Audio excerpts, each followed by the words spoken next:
और family welfare centre में ये जवानों को बुलाते हैं बाय ऑर्डर, जवानों की मेन साहबों को बुलाते हैं। जवानों की मैडम अगर नहीं आई तो उनको धमकी दे दी जाती है, आपके हस्बैंड को हम बोरी बिस्तरा गोल करवा देंगे।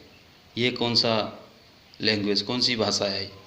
आप जवानों की मैडम, जवान ने किसी कारण बस अपनी फैमिली रखी है, अपने बच्चे रखे हैं, किसी समस्या की वजह से घर में हालात ठीक नहीं है या कुछ दुख बीमार है, चलो मिलिट्री हॉस्पिटल में इलाज हो जाएगा, जवान लाता है अपनी परेशानी से, लेकिन उसको फैमिली वेलफेयर सेंटर में स्ट्रेच किया जाता है, क्योंकि इनकी मेन साहब लोगों को भी कमांड करनी है।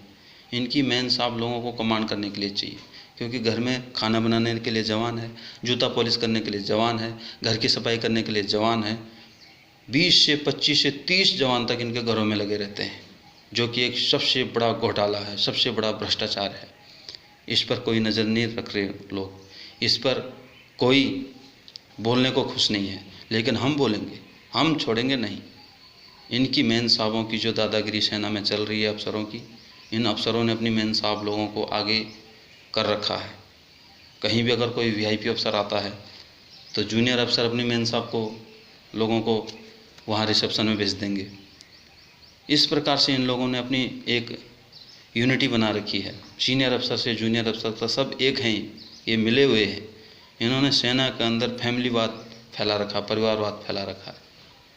सेना में, सेना की कार्रवाई में इनके परिवार का कोई भागीदारी होनी नहीं चाहिए। इनके परिवार का क्या मतलब है सेना में? इनके परिवार, इनके बच्चे, इनकी फैमिलियाँ, इनकी मेन साहब लोग यहाँ कमांड कर रही हैं, उनका चल रहा है यहाँ वो बोलेंगे वो होगा। वो किसी को जवान को बोलेंगे इसको वहाँ भेजो, तो साहब अफसर उसी को वहीं भेजता है। क्यों? इन मेन साहब लोगों का बोलबाला है सेना के अंदर। सेना तो इन मेन साहब लोगों की उससे चल रही है। कहाँ से सफल हो सकती है? कहाँ से सक्सेस हो सकते हैं हम लोग? इनकी फैमिलियाँ कमांड कर रही हैं, जिनको कि फ़ौज के बारे में कुछ पता ही नहीं है। वो जवानों को ब्लडी बोलती हैं, उनको सलामी मारनी पड़ती है, उनको सलूट मारना पड़ता है मेन साहब लोगों को। ऑफिसर बोलता मुझे मारो मत मारो, मेरे मेन साहब को सलूट मारो। तो ये कौन सा काम करवा रहे हो आप हमसे? हम आपके मेन साहब को सलूट मारें तो आप भी मारो हमारी मैडम को सलूट। आप हमारी मैडमों को वहाँ फैमिली वेलफेयर सेंटर में डांस करने को बोलते हैं, आपकी मेन साहब लोग हंसती हैं। आपके बड़े सीनियर अफसर आते हैं, जूनियर जवानों की मेन साहब वहाँ डांस कर रही हैं, नाच रही हैं। ये कौन सा तरीका है आप लोगों का? क्यों इतना परेशान कर रहे हो जवानों को? ये फैमिली वेलफेयर सेंटर क्यों चला रहे हो आप लोग? दादागिरी दिखाने के लिए? जवानों को चक्कर कटाने के लिए? उनकी मेन साहब लोगों को क्यों परेशान कर रहे हो? वो कोई इलाज के लिए आए हैं, कोई प्रेग्नेंट हैं, किसी के घर में समस्या कुछ है, और यहाँ आप लोग बाय ऑर्डर उनको तंग कर रहे हो। ऑर्डरों में देते हैं, अगर कल फलाने की मैडम वहाँ पे नहीं आई सिलाई मशीन चलाने के लिए, तो वो बिस्तरा अपना गोल कर लेगा और यहाँ से चल देगा, यानी उसको तुरंत पोस्टिंग कर दी जाएगी। इनकी फैमिलियों की, इनकी मेन साहब लोगों की ऐसी पावर चल रही है यहाँ पे। जवान को तंग करने का इन लोगों ने, पूरे परिवार ने, अफसर के पूरे परिवारों ने ठेका ले रखा है। इन्होंने अपनी घर की खेती समझ रखा है फ़ौज को। इनके घर की खेती है फ़ौज। इनका पूरा यूनिटी बनी हुई है, यहाँ से वहाँ फ़ोन चला जाता है, वहाँ से यहाँ फ़ोन चला जाता है। अगर किसी जवान को यहाँ से ये पोस्टिंग भेज भी देंगे तो वहाँ पहले ही इनका फ़ोन चला जाएगा, देख लेना भाई फलाना बंदा आ रहा है, उसको भेज रहा हूँ, उसको देख लेना।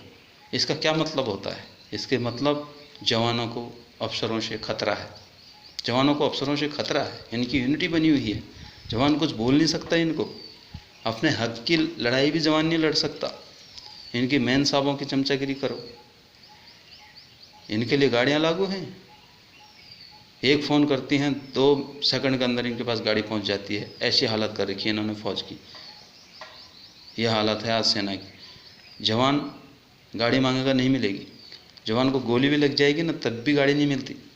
मरने दो बोला, शहीद हो जाएगा।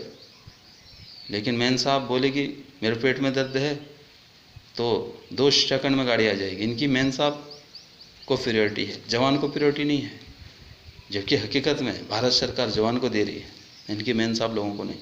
लेकिन यहाँ चल रहा सारा उल्टा, सिस्टम पूरा उल्टा चल रहा है। आप क्लोथिंग में देखो, क्लोथिंग में कितना घोटाला है। हम पूरी क्लोथिंग खरीद के पहन रहे हैं, एक भी कपड़ा हमारा स्टोर का नहीं है, सरकारी नहीं है, सारा खरीद के पहन रहे हैं। तो फिर ये क्लोथिंग इशू हो क्यों रहा है? ये घोटाला नहीं है? इसकी जांच नहीं होनी चाहिए? जब हमारे पहनने में वो सामान आ ही नहीं रहा है क्लोथिंग वाला, तो क्यों इशू कर रहे हो? बेफालतू का क्यों खर्च कर रहे हो? गवर्नमेंट को क्यों नुकसान में डाल रहे हो? गवर्नमेंट का क्यों खर्चा कर रहे हो इतना, जब हमने कोई पहनना ही नहीं? हमने अगर कोई सरकारी पहन भी लिया तो अफसर उस पर उंगली उठा देता है, ये कौन सा कपड़ा है तेरा? तो क्यों हमें इशू कर रहे हो आप? जब हमने वो क्लोथिंग पहनना ही नहीं है तो इशू क्यों कर रहे हैं हमें? बेवकूफ़ बनाने के लिए, गवर्नमेंट पर चूना लगाने के लिए सारे मिले हैं, सब घोटाले हो रहे हैं। क्लोथिंग पे भी घोटाला हो रहा है। जवानों का ये जो क्लोथिंग मिलता है ये बंद होना चाहिए, उसके बदले जवानों को पैसा दे दिया जाना चाहिए। खाने पे घोटाला है, वहाँ से राशन आउट हो रहा है। जवानों को आप राशन का, क्लोथिंग का पैसा दे दो, जवान अपना खा लेगा। सिविल बंदों को भी रोज़गार मिलेगा, कहीं कैंटीनें खुलेंगी, और हम अपना, जहाँ हमें 200 रुपये मिलेंगे खाने का, हमारा खाना 100 रुपये में हो जाता है। बाकी का खाना ये आउट कर देते हैं, बेच देते हैं, पैसे ले लेते हैं, पैसे खा जाते हैं, सारे घोटाले में लिप्त हैं। लोग बोलते हैं सेना में घोटाले नहीं होते, तो सबसे ज़्यादा घोटाले सेना के अंदर होते हैं, ये दावा कर सकता हूँ, क्योंकि इनको पता है यहाँ मीडिया आएगी नहीं, जवान मुंह खोलेगा नहीं, अनडिसिप्लिन में फंसा देंगे। सबसे ज़्यादा भ्रष्टाचार यहाँ है, सबसे ज़्यादा घोटाले यहाँ हैं। तो इसके लिए हम काम करेंगे, निश्चित ही ये सब बंद करना होगा। जो अंग्रेज़ों के समय से चला आ रहा सेना के अंदर, जो मिलिट्री लॉ सन 47 से पहले उस टाइम गुलामी का मिलिट्री लॉ चल रहा है, उसे ख़त्म किया जाएगा। और जवानों से जो गुलामी कराई जा रही है, जो अफसर कर रहे हैं, जवानों का अत्याचार कर रहे हैं, जवानों का शोषण कर रहे हैं, अपने सारे निजी काम जवानों से करवा रहे हैं। और जब पूरे जवानों को निजी काम में लगाओगे तो जो हमारा असली काम है उसे तो हम भूल ही जाएंगे ना। इसीलिए हम कहीं सक्सेस नहीं हो रहे, कहीं ऑपरेशन हमारे सक्सेस नहीं हो रहे। मुठभेड़ में हमारे जवान शहीद हो जाते हैं। जो एक हफ्ते हथियार चला के मिलिटेंट आता है वो हम पर हैवी हो जा रहा है। हमारा जन्मजात काम है हथियार चलाना, गोली चलाना, वो हम पर हैवी हो जा रहा है। क्यों?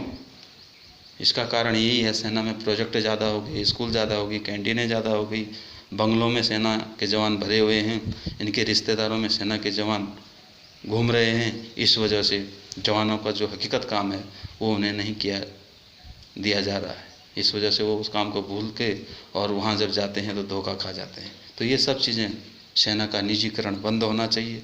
सेना का जो ये अपना फैमिलीकरण कर रखा है इन्होंने सेना का, ये बंद होना चाहिए। सेना के जवानों से सिर्फ सेना का काम कराया जाना चाहिए। ऐसा मिलिट्री लॉ बनना चाहिए, संशोधन होना चाहिए मिलिट्री लॉ में। और निश्चित ही भारतीय संस्कृति अपना स्थान लेगी और ये काम जल्दी से जल्दी होगा, हम सब लोग, आप लोगों के सहयोग से। जय हिंद, जय भारत।